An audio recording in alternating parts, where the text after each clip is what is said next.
Good morning, everybody. Welcome back to another episode of the Hockey Talk with TG podcast. I'm Ty Glenn. Hopefully you guys are having a great Friday. Still feeling somewhat a little bit better. Still, kind of under the weather from my allergies from Wednesday's episode of the Hockey Talk TG podcast, but I am feeling a little bit better. So that's a good sign. Obviously, it's still allergy season. It's still spring, but I am feeling a little bit better than how I was feeling in Wednesday's episode of Hockey Talk with TG podcast. So, very happy about that.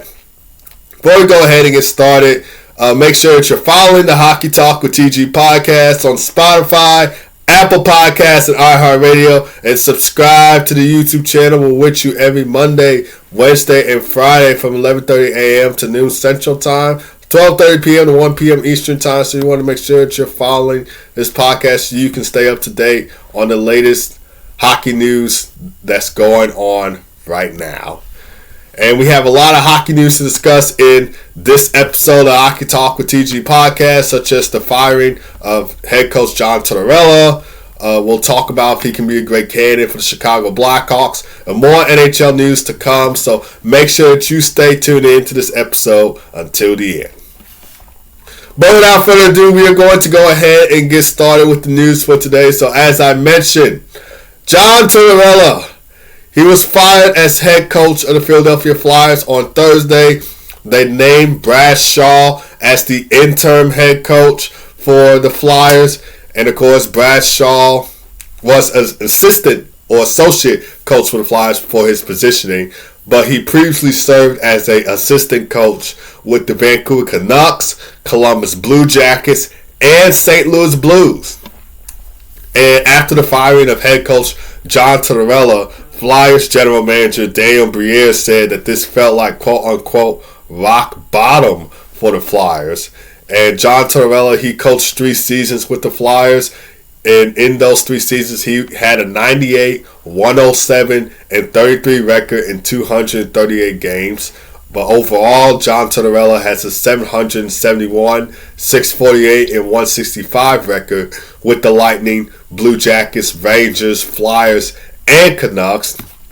And of course, he won the Jack Adams Award twice, 2004 with the Tampa Bay Lightning, which was also the year that they won the Stanley Cup against the Calgary Flames. And of course, in 2017 with the Columbus Blue Jackets. And of course, the Blue Jackets right now are trying to get into a playoff spot. So far, the Senators and Canadiens have the 2 wild card spots in the Eastern Conference. But, we got teams like the Columbus Blue Jackets creeping up on them, trying to get into that wild card spot. But after the firing of head coach John Tortorella, the Flyers won 6-4 against the Canadiens on Thursday. But coming into that game, they had lost 6 in a row and were 1 point behind the Sabres for last in the Eastern Conference. And speaking of the Buffalo Sabres, they will play them on Saturday, and that game will be on NHL Network. I believe it will come on at 11:30 a.m. Central Time on NHL Network for you to watch. And coming off of that win for the Philadelphia Flyers, they moved to 29, 36-9 of the season. And this kind of speaks up for speculation for the Chicago Blackhawks. Could John Tortorella be a great coach for the Chicago Blackhawks? Now, I said off air that he could be a great coach for the Blackhawks because of his aggressive coaching style and the way that he handles his players, not afraid to speak out from his opinions. You guys see his post-game interviews. You guys see his press conference interviews. You guys see the way that he's talking to the officials. So he's not afraid to shy from his own opinions. Like, he will not hold anything back when you speak to John Tortorella. When John Tortorella is going to speak what's on his mind, he's not going to hold anything back. He has that aggressive style coaching, which I feel like is something that the Blackhawks need. And so the Blackhawks, of course, they fired Luke Richardson in December. They named Anders Sorensen their interim head coach, but we all know that Anders Sorensen isn't going to be the official head coach for the Blackhawks heading into the 2025-26 NHL season. So he's interim head coach. This is temporary. This is not forever. At least I hope it's not forever, because Anders Sorensen isn't the guy that the Blackhawks need behind the bench. I mean, he is a nice guy. I listened to his post-game interviews. He seems nice. And he probably is a nice guy. He probably is a nice guy. But the Blackhawks, they don't need this kind of head coach. Like, yes, Anders Sorsen is a nice guy. I'm pretty sure he was nice during his time in Rockford. But the Blackhawks, he's not respected enough when going for the calls or challenging calls. Like, he's not irate with some of the calls or stuff with the officials and everything that's going on with the Blackhawks. And because of that, I just feel like it's something that the Blackhawks, don't really need behind the bench. So that's why I feel like John Tortorella could step in and help out this team. I mean, we saw what he done with Matvei Michkov during his time with the Philadelphia Flyers. He could do the same thing with Connor Bedard on the Chicago Blackhawks. Excuse me, and it's allergies still coming with a cold and stuff. But those are my thoughts. Excuse me. Those are my thoughts on John Tortorella's. Excuse me. Those are my thoughts on John Tortorella's coaching style. Let me know what you guys think down in the comments. Do you think John Tortorella could be a great head coach for the Chicago Blackhawks, or do you think the Blackhawks should go out and get somebody like Gerard Gallant or Jay Woodcroft or somebody else? But I feel like if the Blackhawks want to do better and succeed, excuse me, I feel like if the Blackhawks want to do better and succeed in their rebuild, John Tortorella is the guy that they have to go out and get. But let me know what you guys' thoughts down in the comments below. All right, moving on to Sidney Crosby's accomplishment. So, Sidney Crosby, he broke Wayne Gretzky's NHL record for the most seasons, averaging at least a point per game in the Penguins' 7-3 loss to the Sabres on Thursday. They moved to 29, 34, and 11 of the season. He scored in the first period to give him 20 seasons that he's averaged a point per game, and he passed Wayne Gretzky, who averaged at least a point per game in 19 seasons in the NHL. And since being drafted first overall by the Pittsburgh Penguins in 2005, Sidney Crosby has consistently maintained a point per game average each season, which highlights his enduring elite performance, in his career. And of course, Sidney Crosby, he leads the Penguins with 80 points in 72 games played, 26 goals, 54 assists for 80 points in 72 games played, 20th season in the NHL. He also extends his point streak to 9 games, 14 points during the span, 7 goals, 7 assists for 14 points in 9 games during a not 9 game. During a 9-game point streak. 14 goals, 7 assists for 14 points during a 9-game point streak for Sid the Kid. And of course, Gordie Howe is right behind Wayne Gretzky with 17 seasons averaging a point per game. And Sidney Crosby's up there with 20 seasons averaging a point per game. So he's in some great company right there. So congratulations to Sid the Kid. And Sidney Crosby, he had mixed emotions on his milestone. And, this is what he said afterwards. So he said it's hard right now after a loss like that. I just think that there's a lot of guys who contribute to that. So I'm thankful for the guys that I played with that contribute to it. It's a special milestone, but obviously you play to win. And of course, Sidney Crosby has had some previous milestones this 2024-25 NHL season. He scored his 600th career NHL goal in the Penguins' 6-1 loss to Utah Hockey Club on November 23rd. He's now up to 618 career goals as of right now. And then he had another milestone when he passed Mario Lemieux for most assists in franchise history in the Penguins' 3-2 win over the Islanders on December 29th. Both of those being home games for the Pittsburgh Penguins. And he gets another milestone this season. This time it's an away game.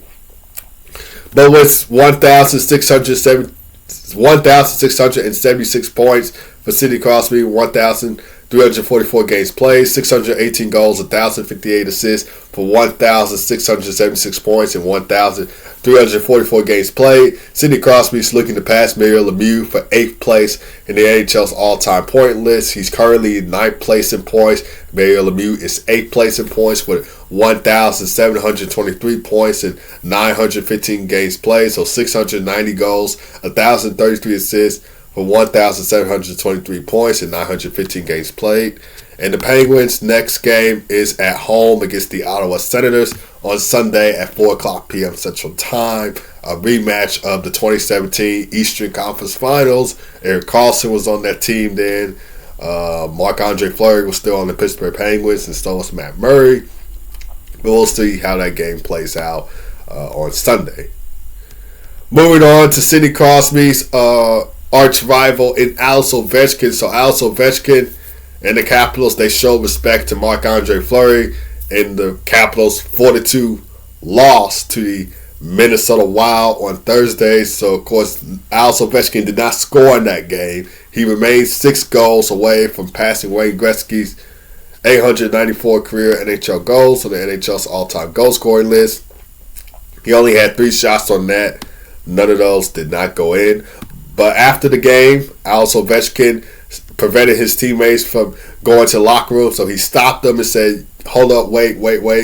And then he and his teammates remained on the ice to shake hands with Marc-Andre Fleury, because this is going to be his last season in the NHL.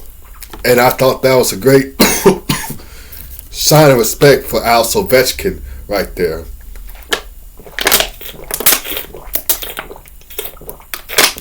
Excuse me. And as you guys did not know, of course, Marc-Andre Fleury, he played for the Pittsburgh Penguins, and he's faced Alex Ovechkin a lot of times in his career, and I'm pretty sure he's been scored on a lot of times in his career by Alex Ovechkin. And I felt like after the game, despite the Capitals losing, I thought that was a great sign of respect for Marc-Andre Fleury, since it's going to be his final NHL season. And best of luck to Marc-Andre Fleury on his retirement. But take a look at his season stats for the Minnesota Wild. He did not start in yesterday's game against the Capitals. That was Philip Gustafsson that started for the Wild against the Capitals. But take a look at Marc-Andre Fleury's stats with the Wild. He is 12-9-1 with a 2.78 goals against average and a .903 save percentage and 1 shutout in 23 games played. 21 of those games he started. Career stats for the Flower: 573, 339, and 95 record with a 2.60 goals against average and a .912 save percentage and 76 shutouts in 1,048 games played. 1,016 of those games he started with the Penguins, Golden Knights, Blackhawks, and Wild. And he has had an illustrious NHL career. 3-time Stanley Cup champion with the Pittsburgh Penguins, won in 2009, 2016, 2017. 2021 Vezina Trophy winner with the Vegas Golden Knights. And he also won the William and Jennings Trophy that year. So it's going to be weird not seeing Marc-Andre Fleury not in the NHL anymore. But like I said, he has had a great career up until this point. And he has done a lot in his career. And he's probably inspired young goaltenders, to try to get into the NHL. He probably grew up watching Marc-Andre Fleury, so he has inspired a lot of young goaltenders to, try to be like him.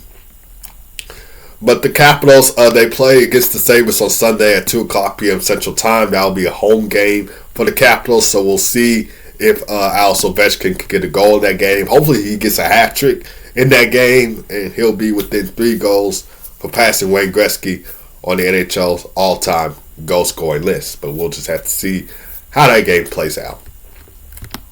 Okay, so Brad Marchand, the wait is over. Brad Marchand is going to make his Florida Panthers debut on Friday. And the Panthers, they play against Utah Hockey Club. Excuse me. I'm trying to bear through this. Bear with me through this allergy cold stuff, guys. Bear with me.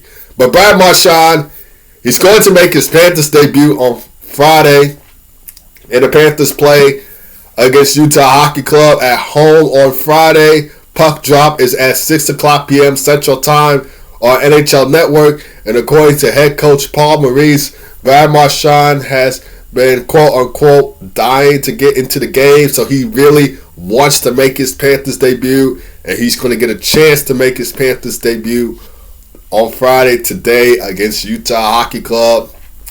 Of course, the 36-year-old veteran was acquired in a trade with the Boston Bruins for a conditional second-round pick in the 2027 NHL Draft at the NHL trade deadline.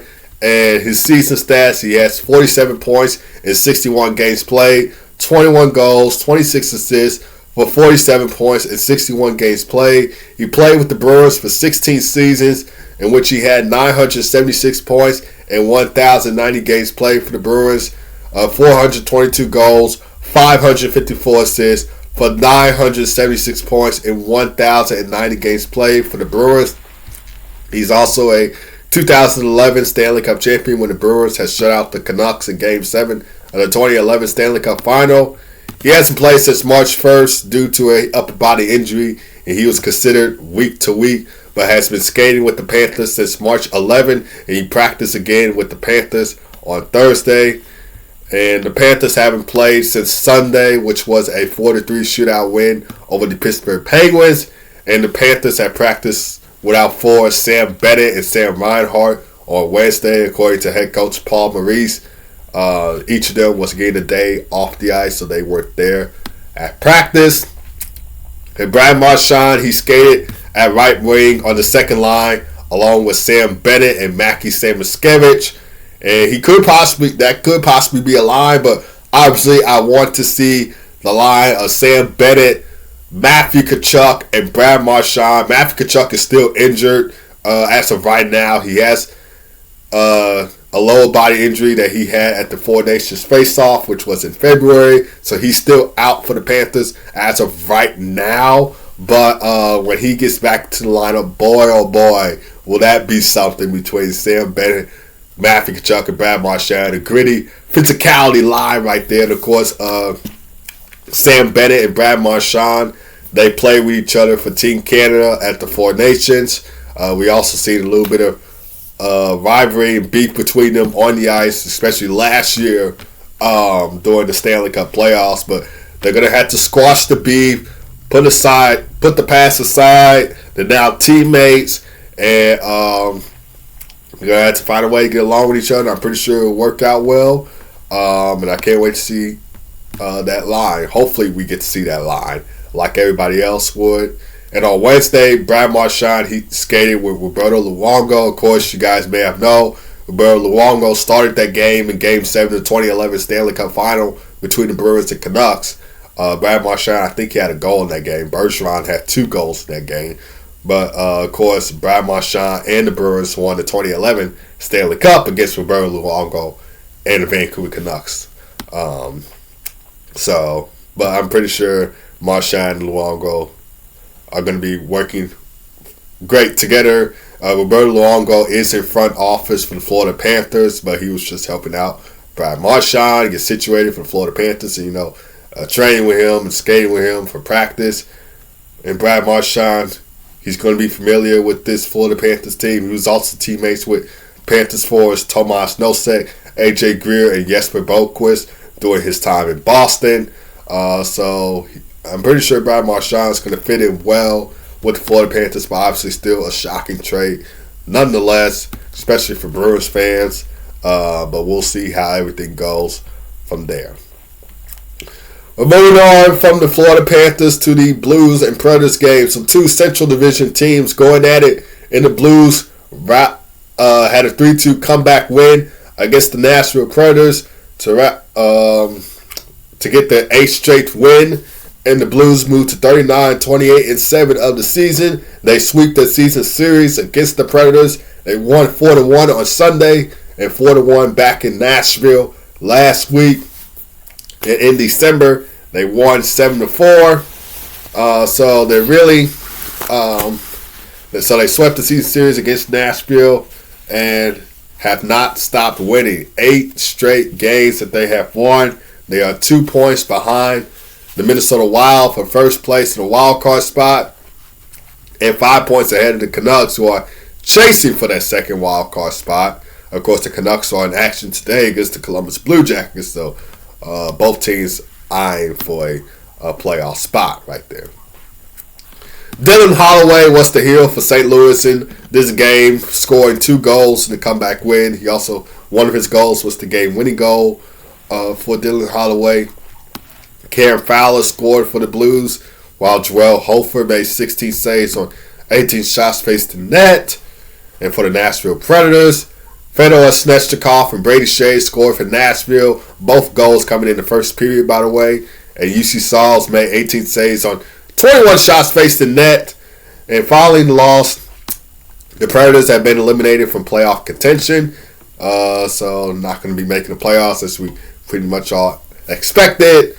Well, we didn't expect that at the start of the season because you think since they added Steven Stamkos, Jonathan Marchessault, Brady Shea, Scott Wedgwood, you get in all these free agent acquisitions and then somehow you stink and you don't make the playoffs. Like, that's kind of shocking right there. But throughout the season, we kind of expected the Predators won't be a playoff team. But at the very start of this season, like, we expected them to be a playoff team. But they're not going to be a playoff team anymore. After making the playoffs last season and facing off against the Vancouver Canucks in the first round, Predators are not going to make the playoffs this year. And following the loss, they moved to 27, 37, and 8 of the season. They're the third team in the Western Conference that has been eliminated from playoff contention. And overall, in general, in the NHL, have been eliminated from playoff contention. Of course, the San Jose Sharks and Chicago Blackhawks are the first 2 teams that have been eliminated from the playoffs. But the Predators, they're back at home Saturday against the Vegas Golden Knights at 5:30 p.m. Central Time. The Blues face the Avalanche Saturday at 3:30 p.m. Central Time. All right, NHL games on the slate for today. There's only 6 games on the slate, starting with Utah Hockey Club taking on the Florida Panthers at 6 o'clock at 6 o'clock p.m. Central Time. This will air on NHL Network. Last meeting of the season between the 2 teams. Panthers won 4-1 in Utah back on January 8th. And then we got the Montreal Canadiens taking on the Carolina Hurricanes at 6 o'clock p.m. Central Time. Second of 3 meetings this season. Montreal shut out Carolina 4-0 on February 25th. Last meeting of the season is on April 16th in Montreal. Of course, Montreal is playing a back-to-back set. They lost 6-4 in Philadelphia on Thursday. So, hope to get a win in Carolina in this one. And then we got the Vancouver Canucks taking on the Columbus Blue Jackets at 6 o'clock p.m. Central Time. Last meeting of the season between the 2 teams. Vancouver won 5-2 at home on December 6th. They look to sweep the season series and get 2 points in this game to get closer and closer to the Blues in the wild card playoff spot race in the Western Conference. Of course, the Columbus Blue Jackets in the Eastern Conference, they're right there in the playoff spot. So this game will be crucial for both teams, and both teams are looking to get 2 points to get closer and closer to a wild card playoff spot. So we'll see how this game plays out. And then we got the New Jersey Devils taking on the Winnipeg Jets at 7 o'clock p.m. Central Time. Last meeting of the season between the 2 teams. The Jets won 6-1 in Newark back on March 7. They'll look to sweep the season series against the New Jersey Devils. Devils are coming off of a 5-3 win over the Chicago Blackhawks on Wednesday. So they end their 3-game skid, and they look to build on from that with a win in Winnipeg tonight. And then we got the VGK Vegas Golden Knights taking on the Chicago Blackhawks at 7:30 p.m. Central Time. Last meeting of the season between the 2 teams. The home team has won the previous 2 meets. Chicago won 5-3 at home on January 18th. And the Golden Knights won 7-5 at home on February 27th. Golden Knights actually led 5-1 at the end of the first period in that game, I believe. And then the Blackhawks made it interesting the last, few minutes of the third period, or like in the third period overall. But they couldn't win against Vegas in that one, therefore losing 7-5. We'll see how this game plays out at home at the United Center. And then we got the New York Rangers taking on the Anaheim Ducks at 9 o'clock p.m. Central Time to wrap up the 6-game slate.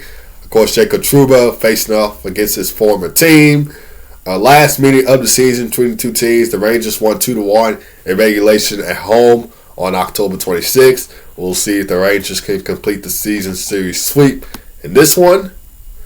And then we got some NCAA college hockey games in action today. But before we get into today's games, we'll just take a look at the games from yesterday. So the BU Terriers won 8-3 against the Ohio State Buckeyes, and what a game that was.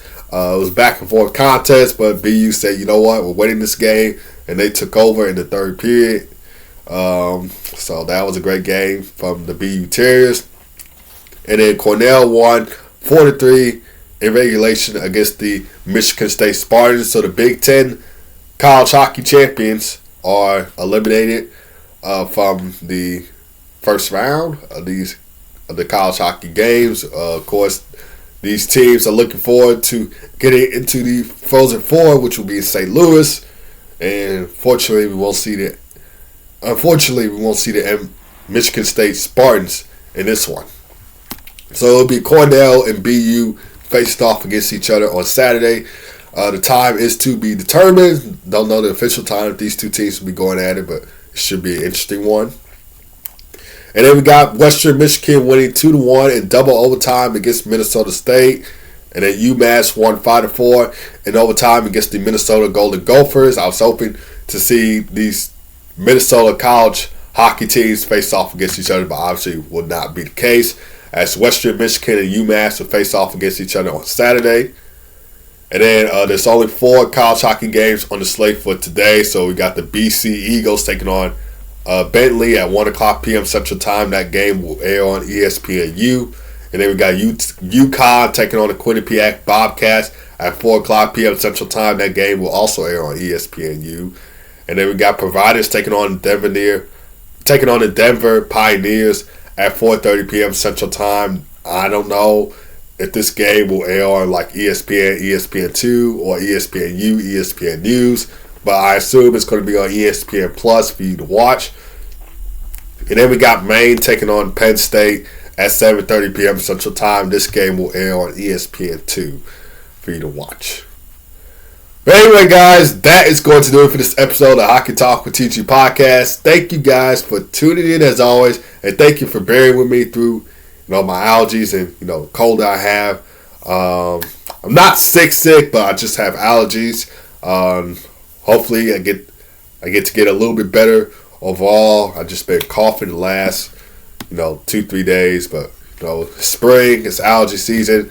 A lot of pollens in the air. But we're still going to get episodes out nonetheless. But anyway, hope you guys have a great rest of your day.